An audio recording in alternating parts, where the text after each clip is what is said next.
En primer lugar tenemos a Moquegua. Moquegua. Moquegua, que es también la región que lideró, digamos, el índice de competitividad regional que también elaboramos en el IPE, seguido de la ciudad, bueno, el departamento de Ica más bien, y en tercer lugar tenemos a Lima Metropolitana y el Callao. Ok.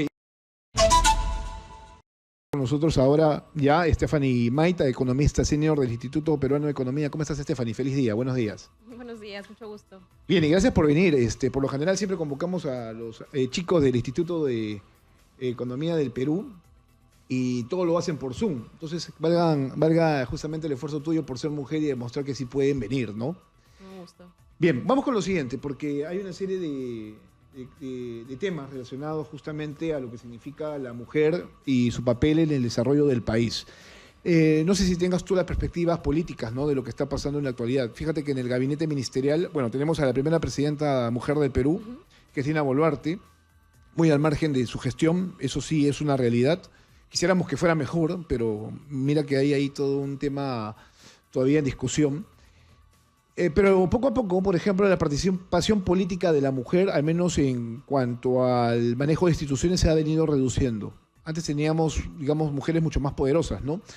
En el gabinete ministerial solamente tienes a 3 ministras. Tienes a Fanny Montellanos, que es la actual ministra de la Mujer, a Leslie Ortega, que es ministra de Inclusión Social, y a Desilu León, que es la ministra de Comercio Exterior y Turismo.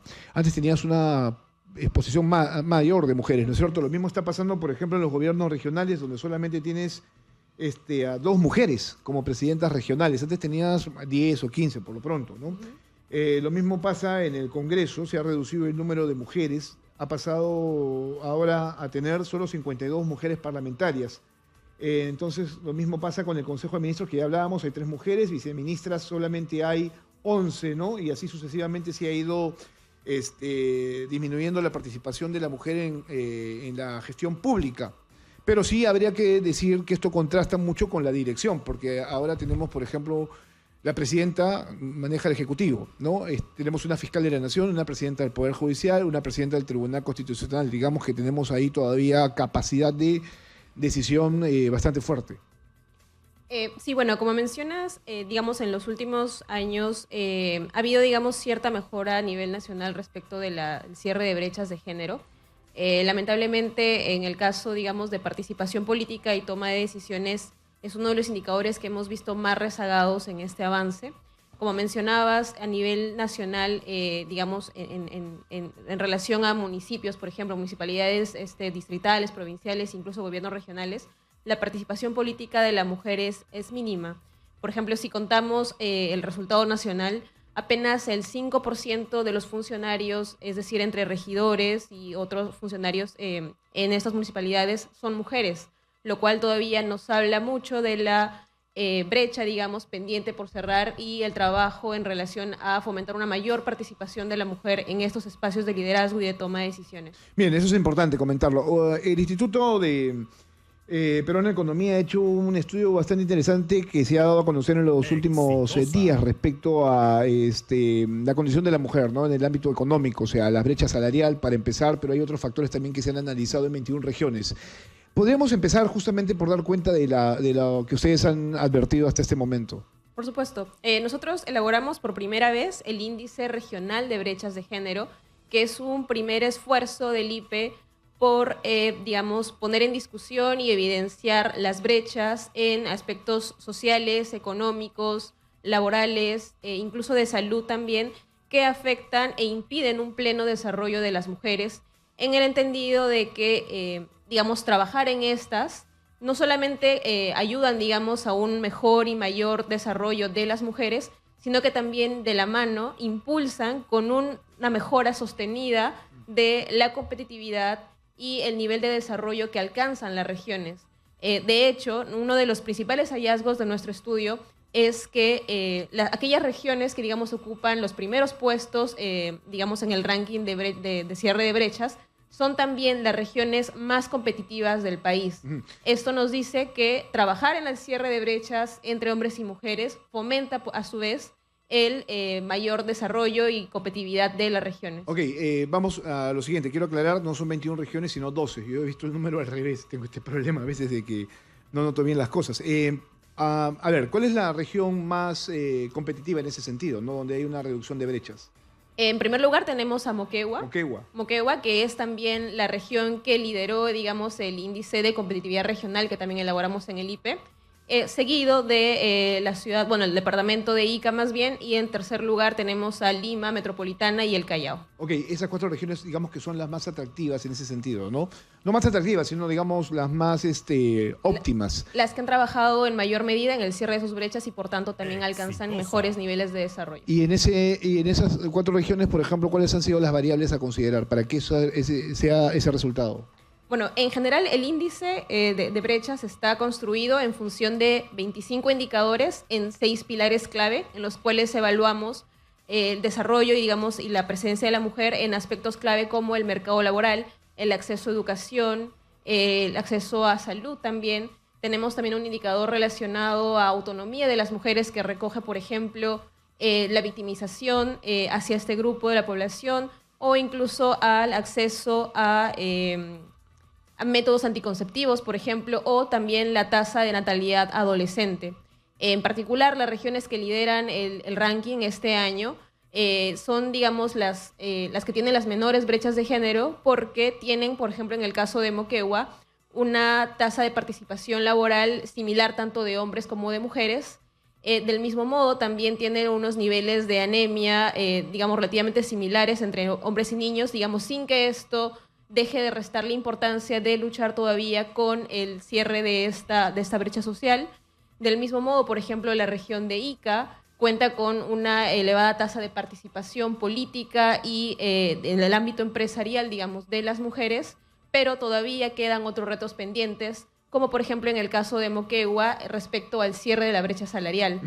Eso es importante. Mira, los factores que tú has comentado son sustanciales. A mí me interesa mucho el tema de educación y salud, que creo que son fundamentales. Mientras más educación, mayor desarrollo y competitividad, ¿no es cierto? Correcto. Entonces, Moquegua es la que lidera justamente eso. ¿Por qué? En esas materias. ¿Tienen mejores hospitales? ¿Tienen mejores colegios? Digamos que tienen alguna particularidad que hace que la mujer tenga mayores oportunidades. Sí, lo que vemos es que en este caso particular de Moquegua, por ejemplo, han trabajado un poco más en relación a que las mujeres, las niñas particularmente, puedan acceder a servicios educativos. En ese sentido, Moquegua, de hecho, es la única región a nivel nacional que tiene niveles similares de asistencia escolar tanto para niños como para niñas, ¿no? Ok, Pero, lo mismo pasa en Ica, ¿no es cierto? En Ica me comentabas y Lima y Callao. En Lima y Callao. Bueno, eso es importante, ¿no? O sea, que haya una regularidad en el uso justamente de colegios, hospitales. Hospitales me comentabas que habían acceso, por ejemplo, a métodos anticonceptivos, ¿no? Cosa que en algunas regiones está fallando o no llega del todo, ¿no?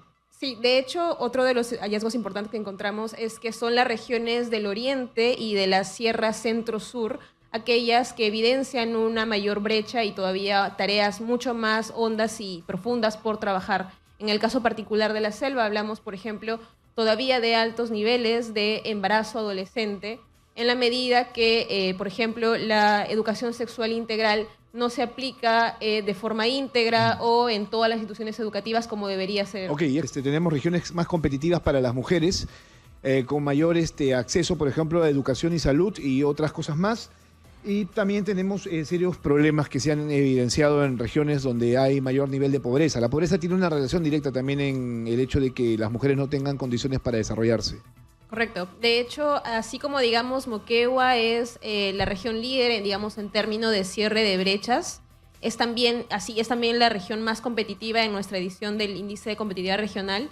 Sucede lo mismo por el contrario, ¿no? En este caso, Cajamarca es la región que presenta las mayores brechas de género y es a su vez la región que ocupó el último lugar en el índice de competitividad regional que publicamos en 2024. Eso es bastante contradictorio, siendo Cajamarca una región, digamos, con recursos, ¿no? O sea, para poder desarrollarse. Sí, de hecho, también recientemente publicamos un estudio en el que encontramos que Cajamarca, digamos... Es la región más pobre, ¿no? Además de ser la región más pobre, es también la región con recursos mineros más ricos del país. De hecho, si se desarrollaran todos los proyectos mineros con los que cuenta Cajamarca, Cajamarca podría convertirse en la región con mayor producción de cobre a nivel nacional, desplazando a otras, como por ejemplo Apurímac, Moquegua, Ancash incluso. Bueno, ahí se tomaron decisiones obviamente por parte de la población que hasta ahora son inentendibles. Tendrían que tener ellos otro tipo de evaluación respecto a lo que les toca, ¿no? Sobre todo también saber elegir bien a sus autoridades. Pero, por ejemplo, en Cajamarca, ¿qué no se encuentra? O sea, el acceso a educación es deficiente, el acceso a la salud también.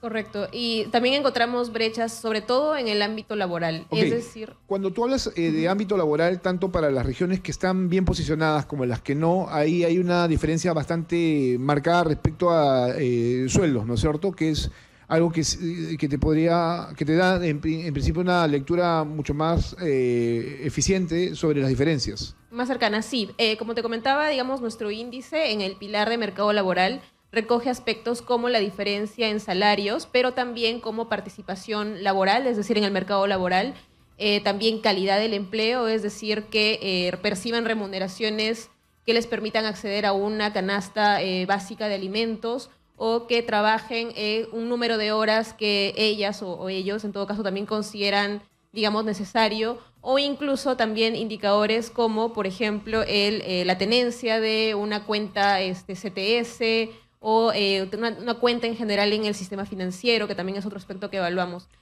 Eso es en el caso de trabajo formal. Correcto, en el caso de trabajo formal. En el caso particular de Cajamarca, encontramos, por ejemplo, particularmente en relación al índice de brechas salariales, que por cada sol que gana un hombre en la región de Cajamarca, las mujeres ganan apenas 60 céntimos. Bueno, eso es una diferencia importante, ¿no? Correcto, y de hecho es uno de los indicadores, digamos, que ha aportado más a este resultado y a que Cajamarca se posicione como la región con las mayores brechas de género por cerrar. ¿Y eso a qué se debe? En principio... O sea, ¿por qué la mujer en cuanto al aspecto laboral es menos considerada?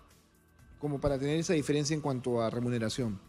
Bueno, está relacionado en realidad a un conjunto de factores sociales y digamos, de propios y particulares de cada región, en principio, pero también al hecho de que, por ejemplo, existe una penalidad para la mujer que es madre, ¿no? De hecho, hay diversos estudios que cuentan un poco de esta relación y las dificultades que enfrentan las mujeres para retornar al mercado laboral una vez que son madres, dado que, digamos, las tareas de cuidado de los hijos y del hogar en general suelen caer mucho más en una mujer que en un hombre, lo cual les impide a seguir desarrollándose, a seguir estudiando, a seguir trabajando. Bueno, esa constante prevalece, ¿no? O sea, no la hemos podido todavía como que reducir. Entonces, claro, para el empleador a veces suele ser hasta un problema, ¿no? El hecho de que una mujer se embarace, por ejemplo, ¿no? Correcto. Y ahí tienes que lidiar con los costos laborales que eso implica, ¿no? Y el tiempo además de ausencia. Exactamente. Y ese también suele ser un factor que incide mucho, por ejemplo, en la contratación de una mujer. Es decir, si, por ejemplo, una empresa tiene a un candidato hombre y una candidata mujer de la misma edad, que también cuentan con las mismas capacidades y la misma, digamos, capacidad técnica, en algunos casos muchas empresas van a preferir contratar al postulante hombre porque existe, digamos, este riesgo de que la mujer quede embarazada y por tanto requiera de todas las licencias y permisos que requieren un embarazo, ¿no? Además los costos se elevan, ¿no? Eso es además de los costos. Eso es lo claro. O sea, habría que entender un poco de qué se trata este tema, ¿no? Porque es que además el problema todavía persiste, ¿no? Por estas interpretaciones que se dan dentro del mismo mercado, ¿no? Exactamente. Es súper importante este tema, ¿no? Como principal indicador para hacer una evaluación, ¿no?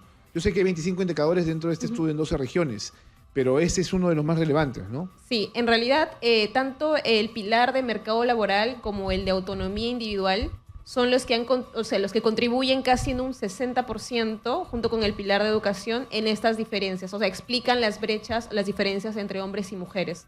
En el caso de autonomía individual, como les comentaba hace un momento, recoge además en particular el indicador, por ejemplo, de violencia, ¿no? Y hay muchas regiones que tienen una mayor incidencia, digamos, en violencia frente al promedio nacional o a otras regiones del país. Y ese es, por ejemplo, también el caso de Cajamarca. Ok, ¿por qué la violencia genera también una brecha? Porque en este indicador de autonomía individual lo que hacemos es identificar aquellos problemas o dificultades que afectan únicamente a las mujeres, porque digamos, claro, no podemos hablar, por ejemplo, de una tasa de fecundidad en el caso de hombres, porque los hombres claramente no llevan un proceso de embarazo, pero son determinantes o factores que de todas formas inciden en las brechas que vemos en otros sectores, como por ejemplo hablábamos hace un momento del acceso al mercado laboral. En esa medida, este pilar recoge esas diferencias, esos retos, y hacen cuenta de, por ejemplo, otras dificultades que enfrentan las mujeres, como te comentaba en el caso de violencia, que también es un factor importante que limita el desarrollo pleno de cualquier mujer o niña. Claro, porque en el caso de la violencia lo que hace es, por ejemplo, generar miedo, ¿no? Y el miedo paraliza, en todo caso, a muchas mujeres, como el caso de la señora esta de Chiclayo, que fue lanzada del vehículo por su pareja, que por cierto es autoridad, o sea, es alcalde, ¿no? De una ciudad ahí en Chiclayo, que es la de Pimentel. Pimentel es un balneario importantísimo, entonces esto es lo que estamos viendo de manera constante, ¿no? A esto además se suman las cifras que hemos dado a conocer más temprano sobre el número de feminicidios desde el año 2022 al 24, en casi 450 casos. Aparte de Cajamarca, ¿qué otra región tiene problemas? Bueno, en el último lugar, además de Cajamarca, tenemos a Huancavelica, que de hecho también es una de las regiones que se encuentran entre los últimos puestos de nuestro índice de competitividad, y el caso de Amazonas también. Como te comentaba, en particular, las mayores brechas se observan en las regiones de la zona oriente del país, es decir, aquellas que están ubicadas en la selva, pero también en la sierra centro y sur, destacando particularmente el caso de Cajamarca y Huancavelica como las regiones con las mayores brechas. La selva es preocupante, ¿no? Todo lo que se vive allá, y se entiende obviamente las diferencias, hay mucho machismo. Las Es dificultades mucho más marcado el machismo, ¿no? Las dificultades de acceso y de desarrollo que en general enfrentan esta zona de la región afectan también de forma distinta y por lo que hemos visto en mayor medida a las mujeres, ¿no? Bien, además que hay que entenderlo, ¿no? Muchas mujeres, por ejemplo, desarrollan su propia economía porque, claro, no tienen el apoyo de absolutamente nadie, ¿no? O sea, ayer estábamos hablando justamente de emprendimiento en cuanto a la mujer. Muchas, por ejemplo, buscan trabajo por fuera, pero algunos la crean dentro de casa, como el caso de las bodegas, por ejemplo, que es un primer experimento, ¿no? Para tratar de ver cómo es que se pueden solucionar la vida de alguna manera, ¿no? Para ella y para sus hijos, porque claro, ese experimento a la larga termina siendo, por ejemplo, algo mucho más grande con el tiempo, ¿no? Sí, correcto. De hecho, una de nuestras propuestas, digamos, basados en los hallazgos que hemos encontrado en este estudio, es que para fomentar una mayor participación de la mujer en el mercado laboral, en el desarrollo empresarial, en la toma de decisiones, es clave fomentar y fortalecer a las pequeñas y medianas empresas que son dirigidas y lideradas por mujeres, que son un número reducido, sí, al menos en este momento, pero podrían ser más si, digamos, la política nacional, las políticas públicas que se llevan a cabo a nivel nacional y también por parte de cada una de las regiones se enfocan en estos esfuerzos. Sí, bueno, son mujeres que transforman. Lo he visto, justamente ya estábamos hablando con representantes de las bodegueras en el Perú y trabajan muy, muy denodadamente. Y lo otro es que lo que estaban demandando era el apoyo justo de las autoridades con créditos que les permitan, por ejemplo, poder impulsar sus negocios, ¿no? Exactamente. Y de la mano también es, por supuesto, sumamente importante que se desarrollen otras políticas de apoyo, además, como por ejemplo, fomentar o incrementar el número de centros de cuidado de niños en día, ¿no? Que es también, como conversábamos un momento, uno de los principales problemas que limitan el reingreso o el acceso al mercado laboral, de mujeres que son madres. Ok, mira, antes de terminar, Stephanie, me gustaría aclarar este tema de por qué hemos notado aquí en las dos notas de prensa, tanto del RENIEC como del INEI, una diferencia marcada sobre el número de mujeres en el Perú. Entre una y otra institución casi hay 1 millón de diferencia de mujeres. Entonces, ¿a quién le hacemos caso? Tú me comentabas de que aquí hay diferentes tipos de factores y proyecciones, ¿no es cierto? Correcto. ¿Por qué el RENIEC tiene en su nota de prensa 18.477.491 mujeres y el INEI, que es el Instituto Nacional de Estadística e Informática, tiene 17.300.000 mujeres que conmemoran hoy su día? Claro. Bueno, sin entrar, digamos, mucho en los detalles técnicos, el dato que viene del INEI se basa en estimaciones poblacionales que se construyen a partir de los censos nacionales. En este caso, el último censo nacional que tuvimos fue en el 2017. Entonces, el INEI estima la población o, digamos, el avance o el crecimiento poblacional en base a esa encuesta. Por el contrario, la RENIEC tiene un registro administrativo de todas las personas a nivel nacional. Es decir, ellos no trabajan en base a una muestra o a un estimado estadístico, sino a un número real, contable, de las personas que existen a nivel nacional. En esa medida pueden haber ciertas diferencias, ciertamente, por la forma de medición de cada uno, que es básicamente en relación a una estimación estadística que realiza el INEI en base a los censos. Pero a ver, entonces el dato más cercano y fidedigno es el del RENIEC. Debería ser el de RENIEC, pero también debemos tener en cuenta que claro, RENIEC, al no ser, digamos, una institución estadística propiamente, pueden haber ciertos errores en la contabilidad que afectan esa diferencia. Claro, pero ellos están tomando este dato de la persona que se va, se registra y tiene su DNI. O sea, digamos que eso es mucho más exacto, ¿no? Su Claro. banco de datos es mucho más exacto. No están mucho haciendo más ningún preciso. tipo de proyección ni probabilidades ni nada por el estilo. Correcto. Ahora, mi pregunta es la siguiente. O sea, ¿por qué es que las instituciones no pueden manejar la misma data? Bueno, esa es una pregunta que también nos hacemos en el IPE. Existen claramente dificultades para la coordinación y la articulación entre distintas instituciones del sector público y este es claramente un ejemplo de ello. Claro, pero es un tema bastante serio, la verdad, porque yo me estaba preguntando, claro, o sea, ¿por qué hay 1 millón fuera de, ¿no es cierto?, la lista del Instituto Nacional de Estadística e Informática? Ahora, se viene un nuevo censo, ¿no? Sí, correcto. Con ello deberíamos tener, bueno, el INEI debería también poder actualizar sus estimaciones poblacionales y con ello también hacer un diagnóstico más preciso del estado de la población. El cálculo del INEI es que somos, por ejemplo, 34.350.244 personas, pero incluso si ya se trata de una proyección, esto podría corregirse con el último censo. Podríamos hacer más o menos. Exactamente. Y de todas formas, a ver, la forma en la que el INEI estima sus datos poblacionales tienen un proceso estadístico riguroso detrás. En todo caso, es, digamos, el mejor esfuerzo para acercarnos al dato fehaciente. Pero ciertamente la RENIEC, al ser un registro administrativo con información detallada de todas las personas a nivel nacional, claramente van a tener un dato más concreto y más cercano a lo que es real. Claro, porque claro, existe no solamente el registro, sino además la depuración, ¿no? Porque cada cierto tiempo hay gente que muere, ¿no? Entonces van descontando de ahí, de la cifra que ellos manejan, Claro. ¿no? En efecto, sí. Bien, gracias por esa aclaración. Creo que era importante hacerlo porque estábamos muy preocupados en la mañana es que nosotros a veces utilizamos los datos para saber cuántos somos realmente, ¿no? Claro. Entonces, la cifra era bastante seria. O sea, habíamos calculado, ¿cuánto dice? Casi 1.152.343 mujeres de diferencia, ¿no? 1.152.000. ¿No te parece un número serio?